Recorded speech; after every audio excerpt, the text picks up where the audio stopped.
श्रीकृष्णाय नमः. अनुद्वेगकरं वाक्यं सत्यं प्रियहितं च यत् स्वाध्यायाभ्यसनै चैव वाङ्मयं तप उच्यते. भगवंत अर्जुनाला सांगतात, अर्जुना, मनुष्याच्या तोंडातून बाहेर पडणारे शब्द म्हणजे त्याचं तप असतं. शरीराचं तप असतं, मनाचं तप असतं, तसंच वाणीचंही तप असतं. आणि ते कोणतं? जे शब्द कोणालाही दुखावणार नाहीत, जे सत्य असतात पण सत्य सांगतानाही प्रिय आणि हितकर असतात, आणि जे आपल्या आयुष्यात सतत स्वाध्यायाला, ग्रंथवाचनाला, जपाला जोडलेले असतात. या श्लोकात वाणीच्या तपाची जी व्याख्या केली आहे ती अतिशय सूक्ष्म आणि दैनंदिन जीवनात तितकीच उपयोगी आहे. आपण बोलतो तेव्हा आवाज तर आपल्याकडून बाहेर पडतोच, पण त्याच क्षणी आपल्या अंतरंगाचं स्वरूपही बाहेर पडतं. ज्या घरात गोड शब्द असतात तिथे देव आपोआप वास करतो, आणि जिथे कटू, कठोर, दुखावणारे शब्द असतात तिथे शांतता, समाधान, प्रसन्नता कधीही टिकू शकत नाही. भगवंत सांगतात की आपली वाणी अनुद्वेगकर हवी, ज्यामुळे समोरच्याच्या मनात कोणताही उद्वेग निर्माण होणार नाही.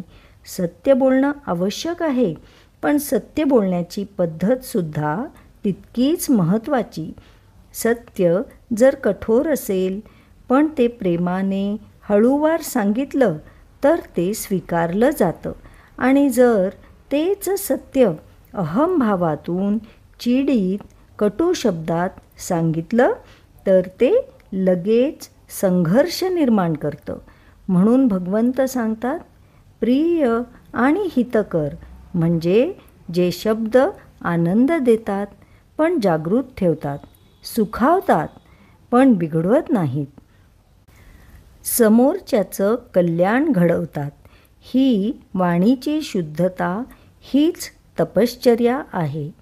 आणि इतक्यावर श्रीकृष्ण थांबत नाहीत बरं का. ते म्हणतात, स्वाध्यायाभ्यसनम. आपण बोलतो ते देवाचं नाम, मंत्र, ग्रंथ, ज्ञान, सद्विचार यांना आधारलेलं असावं.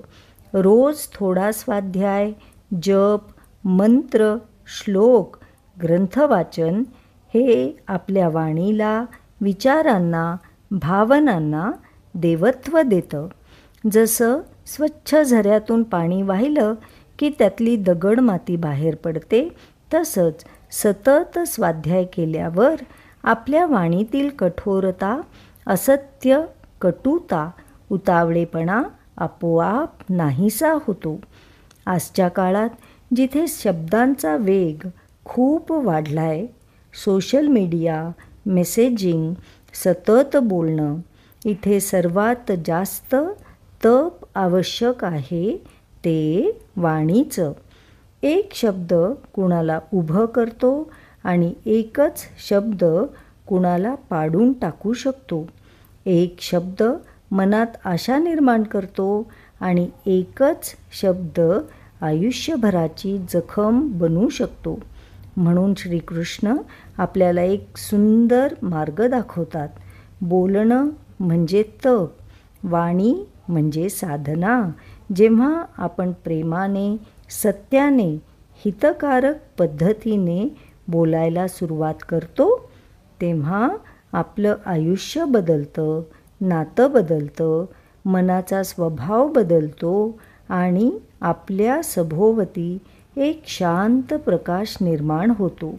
शेवटी वाणी शुद्ध झाली की मन आपोआप शांत होतं.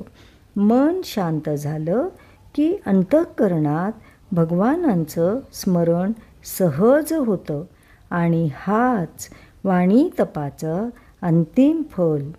शांतता, स्नेह आणि देवाशी जोडलेलं अंतर्मन. श्रीकृष्ण शरणम मम.